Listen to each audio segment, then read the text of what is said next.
সুপ্রিয় শিক্ষার্থী, নাসিরাবাদ কলেজের ব্যবস্থাপনা বিভাগের 2020-21 সেশনে যারা ভর্তি হয়েছ তোমাদেরকে জানাই আন্তরিক শুভেচ্ছা ও অভিনন্দন।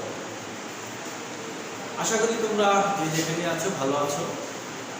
যেহেতু বাংলাদেশ শিক্ষা মন্ত্রণালয় কর্তৃক নির্দেশনায় আমরা ক্লাস পরিচালনা করে যাচ্ছি, অর্থাৎ সপ্তাহে 2 দিন সরাসরি ক্লাস এবং বাকি ক্লাসগুলো অনলাইনের মাধ্যমে আমরা তোমাদের উপস্থাপন করছি। তারই ধারাবাহিকতায় আজকে আমার অনলাইন ক্লাস। তোমাদের সাথে কারোর সাথে পরিচয় হতে পেরেছি, কারোর সাথে পরিচয় হওয়ার সুযোগ এখনো হয়নি। আশা করি সামনে আমাদের সেই পর্ব আমরা সুসম্পন্ন করব।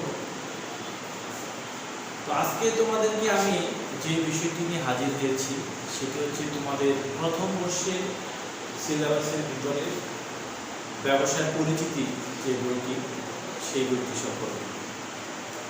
ব্যবসায় পরিচিতি বইটিতে 100 নম্বরের পরীক্ষা, 80 নম্বরের পরীক্ষা তোমাদের কলেজে হয়, অতীতে হয়ে আসছে, আর 20 নম্বরে থাকে তোমাদের ইনপুট মান। আর সেখানে প্রশ্নের যে প্যাটার্ন আমরা সরাসরি আরও ভালোভাবে বুঝিয়ে দিই। 3টি প্যাটার্নে সেখানে প্রশ্ন করা হয়, 80 নম্বর ডিস্ট্রিবিউশন হয়। তার ভিতরে ক অংশে থাকে সেখানে 10 নম্বর, খ অংশে থাকে সেখানে 3টি প্রশ্ন, 5টি প্রশ্ন, 4 5 20, 20 30, আর থাকে 5টি প্রশ্ন ব্রড প্রশ্ন 50। এই 50 আর 30 এইগুলো 80 নম্বর, আর বাদ বাকি 20 নম্বর তোমাদের ইনপুট। এভাবে তোমাদের নাম্বারটা ডিস্ট্রিবিউশন করা হয়। যাই হোক, আজকে তোমাদের সামনে আমি ব্যবসায় পরিচিতি বই থেকে আলোচনা করব। তোমরা আমাদের YouTube Nasirabad college online class ইউটিউবে সার্চ দিলেই আমাদের ক্লাসগুলো তোমরা দেখতে পাবে। তো আজকে তোমাদের সামনে যে বিষয়টি নিয়ে আমি হাজির হয়েছি সেটি হচ্ছে ব্যবসায় পরিচিতি। ব্যবসায় পরিচিতি তোমরা ব্যবসায়ের গ্রুপের ছাত্র অনেকেই ছিলে, হয়তো কেউ ছিল না। তারপরেও বিষয়টি অত্যন্ত চমৎকার, এখানে ভয়ের কিছু নেই, কারণ আমরা ব্যবসার সাথে সকলেই সম্পর্কিত, বা ব্যবসার একটি অংশের সাথে তো অবশ্যই সম্পর্কিত। কারণ সেটা হচ্ছে কি ক্রয়। তো আমরা ক্রয় করে থাকি, ভোগ করে থাকি, ব্যবহার করে থাকি, এবং কেউ কেউ ব্যবসার সাথে সম্পৃক্ত আছে পারিবারিকভাবে, সামাজিকভাবে, কিংবা আমাদের ধারণা আছে। আর যারা তোমরা অতীতে যারা এসএসসি লেভেলে যারা কমার্স করেছো তাদের তো আরও বাইরের ধারণা আছে, আমি বিশ্বাস করি। তো ব্যবসায় পরিচিতি অর্থাৎ কোনো একটা বিষয় সম্পর্কে পরিচয় পাওয়া। তো ব্যবসায় পরিচিতি হচ্ছে ব্যবসার সাথে যে পরিচিতি। এই ব্যবসায় পরিচিতি আলোচনা, ব্যবসাটা কি এটা তো তোমাদেরকে জানতে হবে।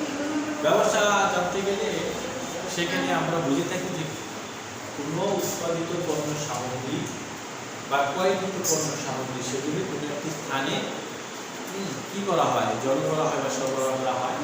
তারপর সেখান থেকে নির্দিষ্ট একটি মূল্যে ভোক্তার কাছে বা ক্রেতার কাছে সেগুলো বিক্রি করা হয়, পৌঁছে দেওয়া হয় একটা মূল্যের বিনিময়ে। এই কাজটি যখন ধারাবাহিকভাবে বা নিয়মিতভাবে করা হয় তখন সেটি একটি ব্যবসা। মনে রাখি তোমরা যে ধারাবাহিকভাবে বা নিয়মিতভাবে কোনো কার্যক্রম যদি পরিচালিত না হয় তাহলে সেটা ব্যবসা নয়। এই জন্য একটি ইংরেজিতে কথা হচ্ছে বিং বিজি, অর্থাৎ ব্যস্ত থাকা কোনো একটি কাজে, এবং সেটি নিয়ে ব্যস্ত থাকা হচ্ছে ব্যবসা।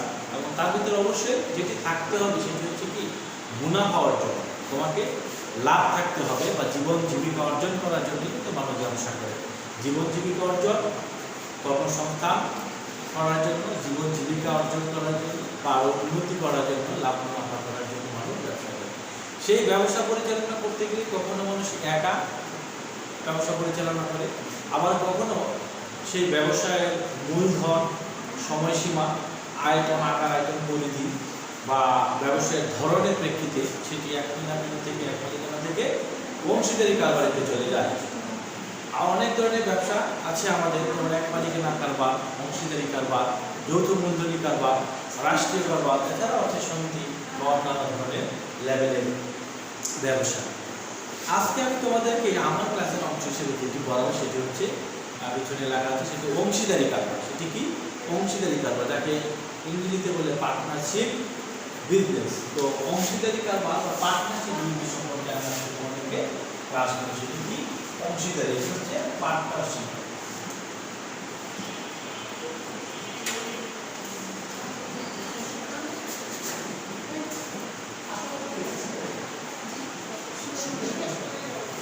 দেখো এখানে বোঝা যাচ্ছে যে ব্যবসাটার নাম হচ্ছে অংশীদারি ব্যবসা, ইংরেজিতে বলে পার্টনারশিপ। অর্থাৎ পার্টনার অর্থ মানে বোঝাই যাচ্ছে, অংশীদারি মানে যেমন বোঝা যাচ্ছে যে তোমার একটি বিষয়ের অংশ হয়ে গেছে, একটি বিষয়ের কি হয়ে গেছে, এটা অংশ হয়ে গেছে, অর্থাৎ ইংরেজিটাকে বলে পার্ট হয়ে গেছে। একটি বিষয় ব্যবসাটি আর এখন একজনের মাঝে সীমাবদ্ধ নেই।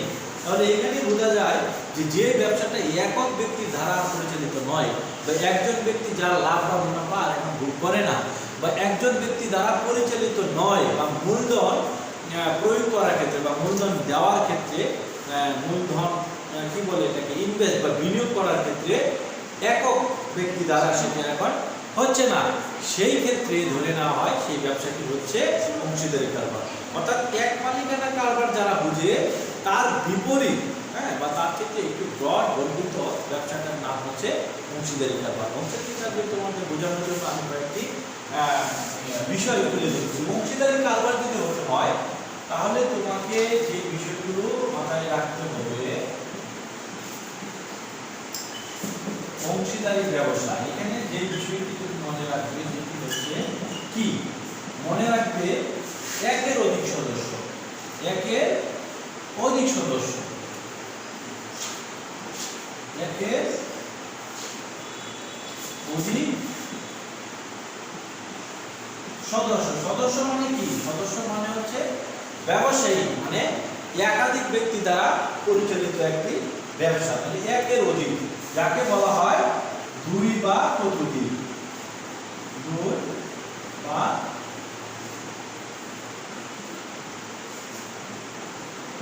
ততোধিক। তাহলে কি অংশীদারি ব্যবসাটা সদস্য সংখ্যার উপর কিন্তু সবচেয়ে বেশি ইম্পর্টেন্ট। সেটা হচ্ছে কি? অংশীদারি ব্যবসা মানে একের অধিক সদস্য, আর সেটা দুই বা ততোধিক সদস্য মিলে কি করবে? ব্যবসা পরিচালনা করে, এবং তারা কি করে? মূলধন দেয়, শ্রম ঘাম দেয়, সেখানে কি করে তারা আনুপাতিক হারে চুক্তির ভিত্তিতে তাদের কি করে লাভ লস বন্টন করে নেয়। এটা হলো তোমাদের একটি প্রাথমিক ধারণা যে ব্যবসা ঠিক আছে, অংশীদারি ব্যবসা ওকে, তারপরে যেটা করবে সেখানে কি লাগবে? একজন ব্যক্তি নয়, এক বা একাধিক ব্যক্তি, দুই বা ততোধিক ব্যক্তি, আরো তিনটি পর্যায়ে কি আছে আমি তোমাদেরকে জানাবো। এবং এই ব্যক্তিরা কি করবে? ব্যবসা করতে গেলে যা যা প্রয়োজন পড়ে, অর্থাৎ একটি ব্যবসা পরিচালনা করতে গেলে যা যা প্রয়োজন পড়ে সে সমস্ত কিছুর ভিতরে লিখিতভাবে চুক্তি করে, তারা পারস্পরিকভাবে চুক্তি করে বা লিখিতভাবে সবচেয়ে বেটার হয়, পারস্পরিক সম্মতির ভিত্তিতে তারা কি করবে? ডিসাইড করবে সেখানে মূলধন কে কত দিবে, শ্রম কে কি পরিমাণে দিবে, বা সেখানে পরিচালনার দায়িত্বে কে থাকবে বা কারা থাকবে, আগে কি পরে কে, এইভাবে, বা সেটা নিবন্ধন প্রক্রিয়া, গঠন প্রক্রিয়া কি হবে, কোথায় প্রতিষ্ঠান হবে, কি কি পণ্য ক্রয় করা হবে, বিক্রয় করা হবে ইত্যাদি বিষয়। অর্থাৎ ব্যবসা পরিচালনা করতে গেলে যত ধরনের বিষয়াদি প্রয়োজন সবগুলো বিষয় যখন আর এক ব্যক্তির উপর নির্ভর করে না, অর্থাৎ দুই বা ততোধিক ব্যক্তি বা অধিক ব্যক্তির উপর মতামত বা সিদ্ধান্তের উপর বা পরিচালনার উপর নির্ভর করে, সেটাই হচ্ছে অংশীদারি ব্যবসা। আর সেক্ষেত্রে কি হয়? সুবিধাটা হচ্ছে সেইভাবে অধিক পরিমাণে মূলধন দিতে পারে, অধিক পরিশ্রম করার সুযোগ থাকে, এবং সেখানে মতামতের ভিত্তিতে ভালো সিদ্ধান্তটা আসে, একটা বৃহৎ একটা মূলধন বিনিয়োগ করার সুযোগ থাকে, বৃহৎ একটা মার্কেট লাভ করার সুযোগ থেকে থাকে। তো যাই হোক, আমরা এই বিষয়গুলো জানলাম যে অংশীদারি কারবার করতে গেলে কি লাগে? একের অধিক সদস্য লাগে, দুই বা ততোধিক সদস্য লাগে, এবং একটা পর্যায়ে তারা কি করতে পারে? সেই ব্যবসাটা পরিচালনা করতে গেলে নিজেও একজন দায়িত্ব পালন করতে পারে, বা একজনের পক্ষ থেকে অন্য যে কেউ একজন ব্যবসা পরিচালনা করতে পারে। সে তোমরা 20 জন মিলে একটি প্রতিষ্ঠান করলা, বা 10 জন মিলে একটি প্রতিষ্ঠান করলা, ওকে, সেই প্রতিষ্ঠান, ব্যবসায় প্রতিষ্ঠানে তোমরা কি করবা? অর্থ বিনিয়োগ করলে, কিন্তু মনে করো তোমরা স্টুডেন্ট, তোমরা সবাই বসতে পারবে না, কিন্তু একটা সদস্য নিচে দিলে স্টুডেন্ট না, যে এখন কি বেকার বা যিনি বসে আছেন এমন একজন ব্যক্তি। এখন তোমরা যদি সকলের পক্ষ থেকে ওই সদস্যটার উপর তোমাদের ব্যবসা পরিচালনা করার দায়িত্ব দাও, হ্যাঁ, তাহলে কি হবে? ওকে, এটাও ব্যবসা পরিচালিত হবে এবং এটাও অংশীদারি ব্যবসার একটা থিম, অংশীদারি ব্যবসার একটা বৃত্তির ভিতর দিয়ে, হ্যাঁ, কার্যক্রমের ভিতর দিয়ে পরিচালিত হচ্ছে। অর্থাৎ অংশীদারি কারবারের একজনকে করতে হবে, প্রত্যেকে করতে হবে তা না, অর্থাৎ তাদের সকলের সম্মতিক্রমে কোনো একজন ব্যক্তি দ্বারা সেটা পরিচালিত হতে পারে। আমি তোমাদেরকে এখন আমাদের ব্যবসা আমাদের কয়েকটা স্তরের আছে, তার ভিতরে আমরা অংশীদারি ব্যবসা বলতে যদি আমরা বুঝি, একটা হচ্ছে সাধারণ ব্যবসা, হ্যাঁ, আর একটা হচ্ছে ব্যাংকিং ব্যবসা। বর্তমানে বাংলা হচ্ছে বৃহত্তর ব্যবসা, যেটা হচ্ছে ব্যাংকিং ব্যবসা, হ্যাঁ, বা আমরা এনজিও বা বলে সেটা হচ্ছে যে ইন্স্যুরেন্স, হ্যাঁ, বা বীমা ব্যবসা। তো অংশীদারি ব্যবসায় আমি তোমার একটু সদস্য সংখ্যা তুলে ধরছি। অংশীদারি ব্যবসা হতে গেলে সদস্য সংখ্যা, যেহেতু সদস্যের উপর নির্ভর করে, তাহলে সদস্য সংখ্যাটা তোমাদের খুব ভালো করে মনে রাখতে হবে। ন্যূনতম সদস্য সংখ্যা, সদস্য ন্যূনতম কয়জন? ন্যূনতম সদস্য হচ্ছে 2 জন। তারপর সর্বোচ্চ সদস্য সংখ্যা কত? সর্বোচ্চ হয়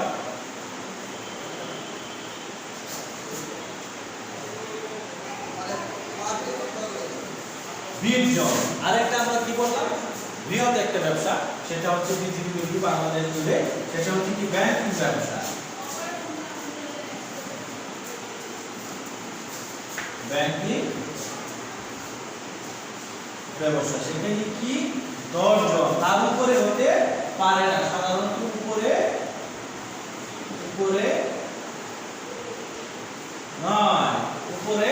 নয়। কথাটা কি বললাম, যে সদস্য সংখ্যা কিসে? অংশীদারি ব্যবসায় সদস্য সংখ্যা সেটা কি ন্যূনতম হবে 2 জন আর সর্বোচ্চ হবে 20 জন। আর ব্যাংকিং ব্যবসার ক্ষেত্রে 10 জন বা 10 জনের উপরে না নেওয়াই ভালো, বা 10 জনের উপরে নেওয়া আইন নেই। তাহলে আমরা যা বললাম, পার্টনারশিপ বিজনেসে বা অংশীদারি ব্যবসায়ে সদস্য সংখ্যা ন্যূনতম 2 জন, সর্বোচ্চ 20 জন এবং ব্যাংকিং ক্ষেত্রে 10 জনের উপরে নয়। ওকে, তাহলে আমরা এই বিষয়টি আমি আশা করি তোমরা ক্লিয়ার ধারণা আসবে এখানে হয়ে গেল। আমরা এই অংশীদারি ব্যবসায় কেন আসছে, কিভাবে আসছে, কিসের প্রেক্ষিতে আসছে, কি সুবিধা অসুবিধা, এই ব্যবসায়ের সুবিধা কি অসুবিধা কি, এগুলো আমরা পরবর্তী ক্লাসে আমরা সেগুলো করব। তারপর এই অংশীদারি ব্যবসায়ের পরিচালনা করতে গেলে কি সিস্টেমে করা ভালো, সেটা নিবন্ধন করা কতটুকু ভালো, নিবন্ধন না হলে কতটুকু ভালো, আইনগত ঝামেলা কখন প্রয়োজন পড়ে, বা কোন কোন ব্যক্তিকে নিয়ে অংশীদারি সদস্য বানানো যায়, আমরা এগুলো করবো। আমরা আরো করবো অংশীদারি ব্যবসায় চুক্তি মূল ভিত্তি। আমরা এরকম প্রশ্ন করবো, কারণ ব্যবসা করতে গেলে আমরা যেহেতু 2 এর অধিক ব্যক্তি লাগবে, তাহলে একাধিক ব্যক্তি হলে কি করতে হবে? আমাদেরকে লিখিত চুক্তি থাকতে হবে, সম্মতি থাকতে হবে, পারস্পরিক সদিচ্ছাস থাকতে হবে। এইগুলো থেকে আমরা ব্যবসা পরিচালনা করবো। আমি একটি সংজ্ঞা বা একটা ডেফিনিশন তোমাদের সামনে দাঁড় করবো। সেটি হচ্ছে কি, বাংলাদেশে আমরা জানি যে এই অংশীদারি কারবার আইন, এটি হচ্ছে 1932 এই আইনে চলমান। অংশীদারি ব্যবসা 1932, বাংলাদেশে অংশীদারি আইন পরিচালিত 1932 সালে। এই 32 সালে একটি সংজ্ঞা আমি তোমাদের সাথে ডেফিনিশন তোমাদের সামনে তুলে ধরবো, আশা করি তোমরা বুঝতে পারবে। আমি মুছে নিলাম অংশীদারি ব্যবসায়ের একটা সংজ্ঞা নিয়ে আমি তোমাদের সামনে এখন আলোচনা করব। এটা হচ্ছে বাংলাদেশে বহাল 1932 সালের অংশীদারি আইন। আইনটা কি? বাংলাদেশে বহাল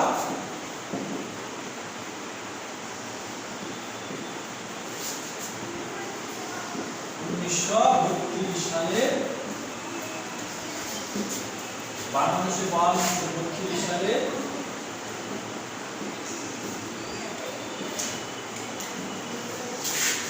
অংশীদারি আইনের ধারাটা কত? 4 ধারা। তো বাংলাদেশে বহাল 1932 সালের অংশীদারি আইনে 4 ধারা বলা হয়েছে।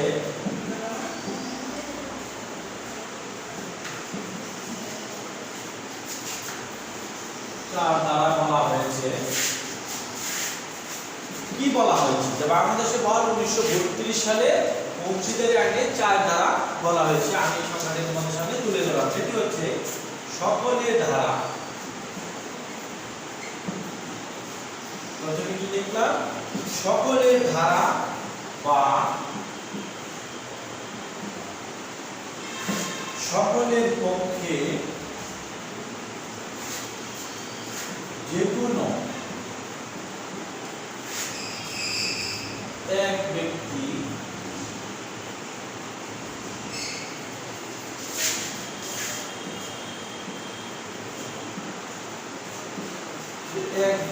দ্বারা পরিচালিত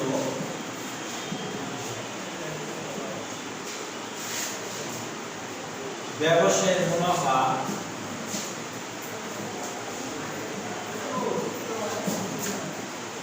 তারপর তোমাদেরকে এটা বুঝিয়ে আরো করবো। আপাতত লিখে নিচ্ছি, তোমরাও আমার সাথে সাথে লিখে নেবে। নিজেদের মধ্যে বর্তনের নিমিত্ত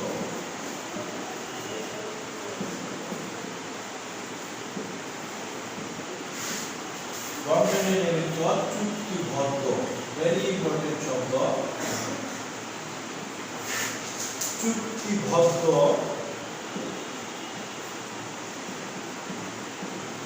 ব্যক্তিদের মধ্যে যে সম্পর্ক সৃষ্টি হয়, যে সম্পর্ক কি হয়, সৃষ্টি হয়, তাকে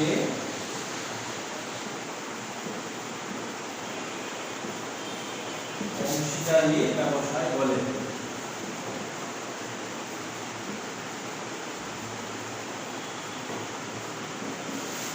ওকে, তাহলে এখানে যে জিনিসটি লিখলাম আশা করি তোমরা এখন আমি বলার পর তোমাদের খাতায় তোলা বা লেখার জন্য সহজ হবে। কি বলছি? বাংলাদেশে বহাল 1932 সালে অংশীদারি আইনে 4 ধারায় বলা হয়েছে। কত ধারা? 4 ধারায় বলা হয়েছে। কি বলা হয়েছে? সকলের ধারা। সকলের ধারা ওই যে দুই পাত্র দিক তাদের মধ্যে সকলের ধারা বা সকলের পক্ষে যে কোনো এক ব্যক্তি ধারা। সকলের ধারা বা সকলের পক্ষে যে কোনো এক ব্যক্তি ধারা পরিচালিত ব্যবসায়ের কি মুনাফা। তাহলে সকলের দ্বারা বা যে কোনো এক ব্যক্তি দ্বারা কি মুনাফা নিজেদের মধ্যে কিসে বন্টনের নিমিত্ত চুক্তিবদ্ধ ব্যক্তিদের মধ্যে যে সম্পর্ক সৃষ্টি হয়, যে সম্পর্ক সৃষ্টি হয় তাকে অংশীদারি ব্যবসা বলে। আমি আশা করি তোমরা বুঝতে পেরেছো। আবার বলছি, সকলের দ্বারা বা সকলের পক্ষে যে কোনো এক ব্যক্তি দ্বারা পরিচালিত ব্যবসায়ের মুনাফা নিজেদের মধ্যে, মুনাফাটা কি? মুনাফা নিজেদের মধ্যে বন্টনের নিমিত্তে কি হবে? চুক্তিবদ্ধ ব্যক্তিদের মধ্যে, ওই চুক্তিবদ্ধ ব্যক্তিদের মধ্যে যে সম্পর্ক সৃষ্টি হয় তাকে অংশীদারি ব্যবসায় বলে। তাকে কি বলে? অংশীদারি ব্যবসা বলে। তাহলে আমরা কি জিনিস করলাম? একাধিক, এক বা একাধিক।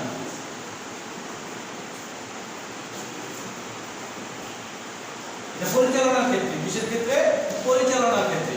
ওকে, তারপরে কি আমরা বলতাম এখানে? মুনাফা একটি শব্দ। মুনাফা কি করবে? মুনাফার সাথে বন্টন, এটা গুরুত্বপূর্ণ। মুনাফা কি করবে? বন্টন করবে। তার সাথে কি আছে? চুক্তিবদ্ধ। তারা, তাদের ভিতর হবে চুক্তিবদ্ধ ব্যক্তি, চুক্তিবদ্ধ বা সদস্য। তাহলে কি এখানে আমরা এই জিনিসগুলো ব্যবসায়ের একটা গুরুত্বপূর্ণ বিষয়। যেমন আমরা যা বলেছি 1932 সালে অংশীদারি আইনে 4 ধারা বলা হয়েছে, এক বা একাধিক ব্যক্তি পরিচালনায় বা তাদের নির্ধারিত ব্যক্তি পরিচালনায় থাকবে। তাদের কি হবে? মুনাফা বন্টন করার জন্য মুনাফা কি করবে? বন্টন করবে। আর কি হবে? একটা চুক্তিবদ্ধ ব্যক্তিদের ভিতরে বা সদস্যদের ভিতরে কি হবে? একটা সম্পর্ক সৃষ্টি হবে, তাদের মধ্যে বন্টন হবে। এই প্রক্রিয়াটা হচ্ছে অংশীদারি ব্যবসা। অংশীদারি ব্যবসা।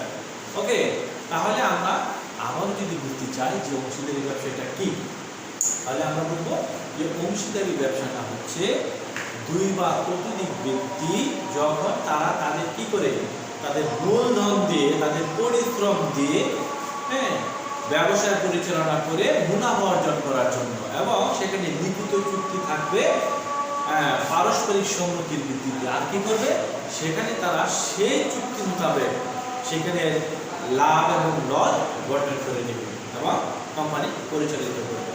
তাহলে আমি আশা করি তোমরা বুঝতে পেরেছো অংশীদারি কারবার কি। অংশীদারি কারবার কি এখন যদি তোমাদেরকে বলি পারবে না?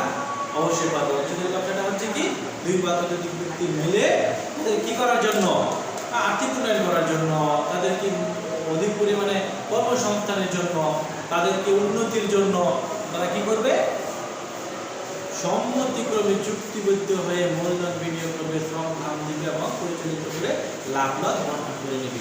সেটা হচ্ছে অংশীদারি কারবার। এবং সেই অংশীদারি কারবারের ভিতরে কি চুক্তি থাকবে, এক বা একাধিক ব্যক্তি থাকবে, লাভ লস চুক্তি অনুযায়ী গঠন করে নেবে এগুলো, এবং পরিচালনা করার জন্য সিদ্ধান্ত মোতাবেক পরিচালনা করবে। আর যেটা বলেছিলাম যে সাধারণত ব্যবসায়ী সদস্য সংখ্যা কয়জন, 2-এর অধিক। তারপরে কি হতে পারে, সেটা 20 জন পর্যন্ত হতে পারে। আর ব্যাংকিং ব্যবসার ক্ষেত্রে কত হবে, ব্যাংকিং ব্যবসার ক্ষেত্রে হবে সদস্য সংখ্যা 10 জন, তার অধিক হতে পারবে না।